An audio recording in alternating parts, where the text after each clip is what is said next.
साथियों नमस्कार। आप सभी का स्वागत है हमारे YouTube चैनल बेबाक बोल पर। साथियों, पिछले दिनों हाथरस में एक बहुत ही हृदय विदारक घटना हुई। समागम के दौरान एक भगदड़ हुई और उस दौरान बच्चे, बुजुर्ग, नौजवान, महिला, पुरुष जो गिर गए, वो भगदड़ में भाग रहे लोगों के पैर के नीचे आ गए और उनकी बहुत ही दर्दनाक तरीके से मृत्यु हुई। जिन्होंने अपनी जानें गंवाई हैं, उन्हें ईश्वर अपने श्री चरणों में स्थान दे, उनकी आत्मा को शांति मिले।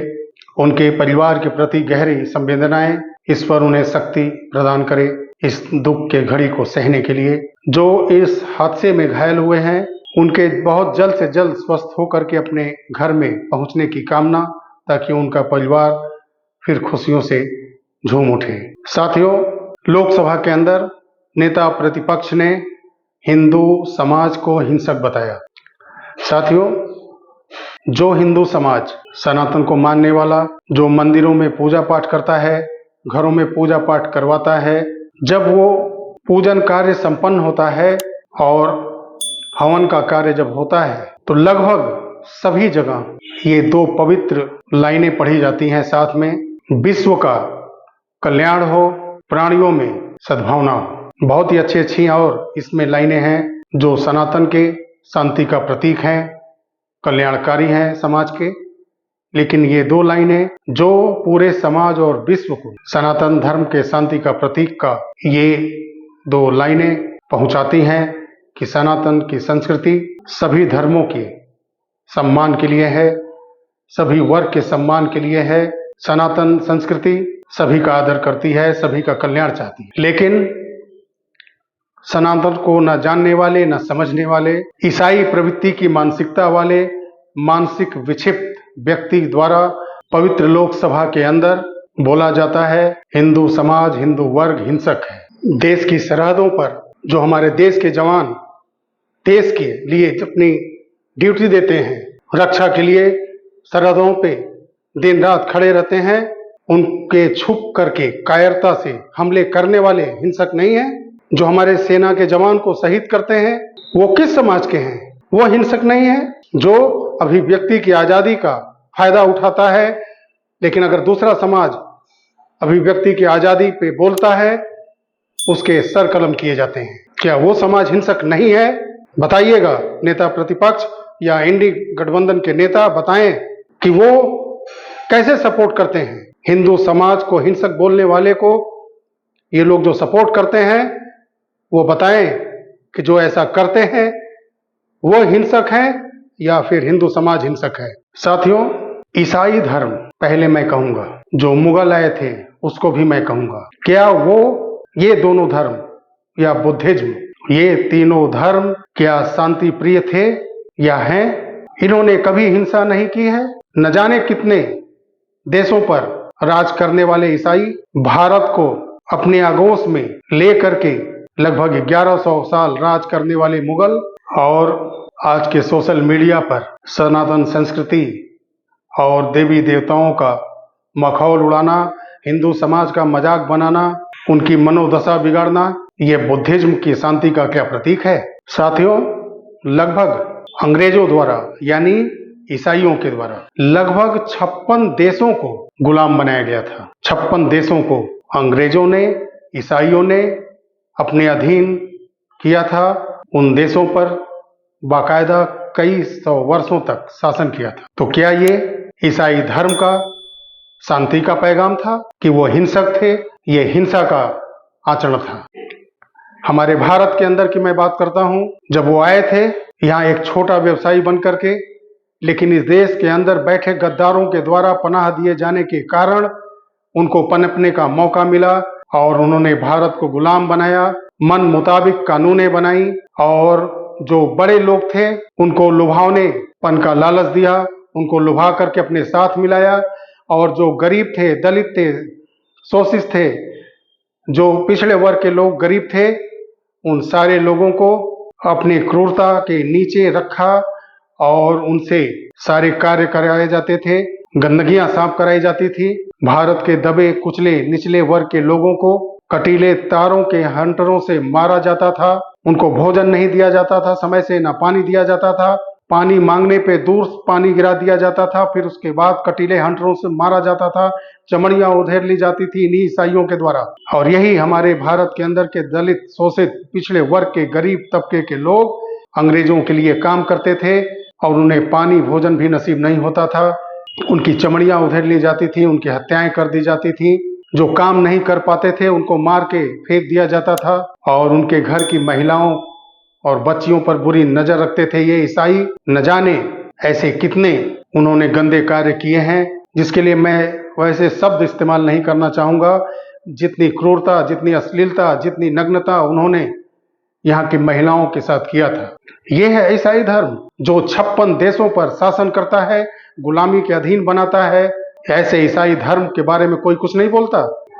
ये सबसे बड़े हिंसक धर्मों में एक ईसाई धर्म है, जिसका शिकार ये भारत भी रहा है 200 साल के ऊपर तक। और जाते जाते एक ऐसा बीज बो गया यहाँ पे, एक पार्टी बना करके चला गया, एक संगठन अपने जैसे विचारधारा का संगठन बना करके चला गया, जो आज तक इस भारत के लिए कलंक है। इस भारत को वो अपनी बपौती समझता है अंग्रेजों की तरह, और उसी तरह जैसे अंग्रेजों ने अपने अधीन गुलाम बना के रखा था, वो पार्टी, वो संगठन भारत को उसी तरह अपने अधीन गुलाम बना करके रखना चाहती है। आज भी वही मानसिकता ईसाई धर्म वाली अपना करके वो रहती है। उसे हिंदू बहुसंख्यक समाज से कोई लेना देना नहीं है। वो अपने मकसद में कामयाब होते दिख रहे हैं। इस चुनाव में लगभग वो काफी हद तक कामयाब हुए हैं। पैसों के बल पर लालच दे करके या धर्म परिवर्तन के बल पर हिंदुओं को तोड़ दिया गया है। उन्हें या तो ईसाई बना दिया जाता है, बुद्धिज्म धर्म अपनाने के लिए मजबूर कर दिया जाता है, या वो मुस्लिम धर्म, मुस्लिम मजहब की तरफ उनको जबरदस्ती, पहले तलवार के नोक पर हुआ करता था, अब चालाकियों से ऐसे जो दबे कुचले निचले वर्ग के लोग हैं उनको पैसे के बल पर, फर्जी पाखंड के बल पर, पादरियों के द्वारा ये ईसाई धर्म के लोग न जाने कितने हिंदू समाज के लोगों को ईसाई की तरफ मोड़ चुके हैं, बुद्धिज्म की तरफ मोड़े जा चुके हैं। हमारे हिंदू समाज के एक बहुत बड़े तबके के लोग, लगभग 1400 साल पहले इस देश के अंदर मुगल आए थे, तो क्या वो मुगल यहाँ पे गले मिल करके सद्भावना का प्रचार करने के लिए आए थे? हजारों किलोमीटर चल करके जो यहाँ आया था मुगल, वो शांति का प्रतीक बन करके आया था, शांति दूत बन करके यहाँ आया था, कि वो भी यहाँ पे गद्दारों के, देश के गद्दारों की मदद से उस समय भी पनाह पाता है और देश के लिए मर मिटने वालों के साथ युद्ध करता है और देश के बैठे हुए गद्दारों को लालच दे करके, धन जायदाद सत्ता का लोभ दे करके मिलाता है और फिर धीरे धीरे वो पूरे भारत पर अपना वर्चस्व बनाने की कोशिश करता है, कामयाब होता है और 1100 वर्षों तक लगभग राज करता है। वो धर्म, वो मजहब हिंसक नहीं है। इसमें अंदर विस्तृत मैं जा करके चर्चा नहीं करना चाहूंगा, वीडियो बहुत ज्यादा लंबा हो जाएगा। आप जानते हैं, सारे हिस्ट्री आपको पता है। लेकिन क्या वो ईसाई क्रूर धर्म और वो मुगलों का क्रूरता ये हिंसा नहीं कहलाता है? मुगलों के समय में, ईसाइयों के समय में जो क्रूरता हिंदू समाज के साथ की गई थी, क्या उसका जवाब आज जो मिल रहा है, जो यातनाएं हिंदू समाज झेलता आ रहा है वर्षों, हजारों वर्षों से, आज उसका जवाब मिल रहा है कि हिंदू हिंसक है? साथियों, ये आपके बुद्धि विवेक पर है कि आप तथ्य को समझें। नहीं समझते हैं तो 1400 साल लगभग पहले पहुंचने के लिए तैयार रहें, क्योंकि गद्दारों की कमी इस देश के अंदर नहीं है। गद्दारों की कमी इस देश के अंदर न थी, न है, न आगे भी रहेगी। वो बहुत ही चालाकी से पैसे लेते हैं, दुष्प्रचार करते हैं, सत्य का वो बहिष्कार करते हैं, सत्य को छुपाते हैं, असत्य का प्रोपगंडा करके हिंदू समाज को बरगलाते हैं और फिर वो धर्म परिवर्तन करवाते हैं। अगर ऐसा नहीं होता तो आज जो देश हमारा है भारत, उसका जो सरहद है, उत्तर, पश्चिम और पूरब, ये तीनों तरफ घुसपैठियों की वजह से डेमोग्राफी चेंज हो चुका है। मणिपुर की बहुत चर्चा हो रही थी पिछले कुछ महीनों से या लगभग 1 साल से। छोटा सा उदाहरण है, 1961 से 1911 के बीच में जो जनगणना का एक आधार बनता है, वहां पे 61% तक हिंदू था और 19% तक ईसाई धर्म के लोग थे। आज का जो स्थिति है, वहां पे हिंदू समाज 41% बचा है और ईसाई धर्म भी 41% तक पहुंच गया है। यानी लगभग 22% हिंदू समाज घटा है और लगभग 22% ही ईसाई समाज वहां बढ़ा है। ये कैसे हुआ? या तो हिंदू समाज के लोग मार दिए गए, या उनके घर, उनके आशियानों को जला दिया गया, उनके सम्मान को लूटा गया और फिर उन्हें पलायन करने के लिए मजबूर कर दिया गया और वो वहां जाके रहने लगे जहां एनडीए का शासन हो या बीजेपी की गवर्नमेंट हो। वो वहां जाने के लिए मजबूर हो गए, अपना सब कुछ बनाया, अपना सालों का कमाया हुआ धन दौलत आशियाना लुटा करके वो वहां से चले गए, भाग गए एक ऐसे राज्य में जहां उनको सही तरीके से आश्रय मिल सके। वहां पर कभी बहुसंख्यक रहा हिंदू समाज आज नीचे चला गया और जो नीचे था ईसाई समाज आज वो बहुसंख्यक के ऊपर जाने की स्थिति में है। क्या कारण है ये? वहां ईसाई धर्म की हिंसा नहीं दिखती? याद है ना वो 1990 से 2000 के बीच का वो दौर, या लगभग 90 से 1995 के बीच का वो दौर जहां वो तांडव हुआ था, जिसमें लाखों हिंदुओं ने वहां से पलायन किया था और कई बार वहां राष्ट्रपति शासन पहले भी लग चुकी है। मैं ये 2014 के बहुत पहले की सब बातें कर रहा हूं। कई बार वहां राष्ट्रपति शासन लगा था। तो देश में किसकी सरकार थी? आप समझिए उसको। ये बोलते हैं कि हिंदू धर्म हिंसक है। सत्य तो यह है कि हिंसा का जीता जागता प्रतीक ईसाई और ये मुगल थे, हैं और रहेंगे। कभी भी इतना क्रूर कट्टर हिंदू समाज हो ही नहीं सकता।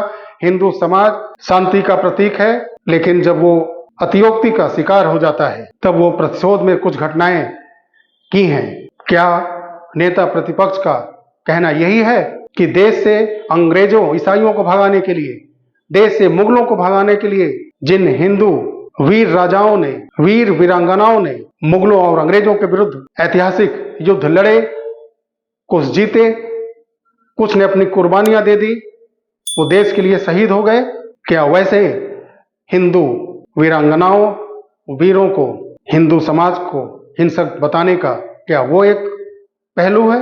आप सोचिएगा, समझिएगा।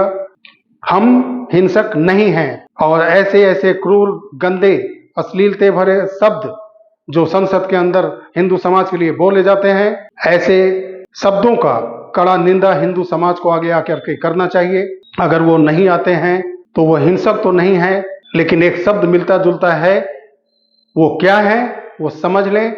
हम लोगों से सहन नहीं होगा। जो सनातन का प्रचार करता है यूट्यूब के ऊपर, सोशल मीडिया के ऊपर, जो आज संविधान का बुक उठाए शांति प्रिय बनता है, मोहब्बत की दुकान खोलने की बात करता है, जहां उनके शासित राज्य हैं वहां पे सनातन का, शांति का प्रतीक, सनातन का प्रचार प्रसार करने के लिए कांग्रेस ने जो गंदे कृत्य पिछले आजादी के बाद से करते आ रहे हैं, समाज की आंखें खोलने के लिए जो यूट्यूबर आगे आते हैं, वीडियो बनाते हैं, वो अपने राज्यों में ऐसे यूट्यूबरों के ऊपर एफआईआर करते हैं। अजीत भारती कोई दबा हुआ नाम नहीं है, ये सारे लोग जानते होंगे। वो समाज की आंखें खोलने के लिए वीडियो बनाते हैं, उनके ऊपर कर्नाटक के अंदर एफआईआर करती है कांग्रेस। सोचिए आप, तानाशाह कौन है? क्या ऐसे एफआईआर, कितने अश्लील गंदे गंदे शब्द बीजेपी को, बीजेपी के नेता को, देश के प्रधानमंत्री को बोला गया, क्या उन्होंने कभी एफआईआर कराया? जबकि वो चाहते तो तुरंत उठवा लेते और जेल में ठूस सकते थे, लेकिन उनको तानाशाह बोला जाता है, जो सब सुन करके चुप रहते हैं।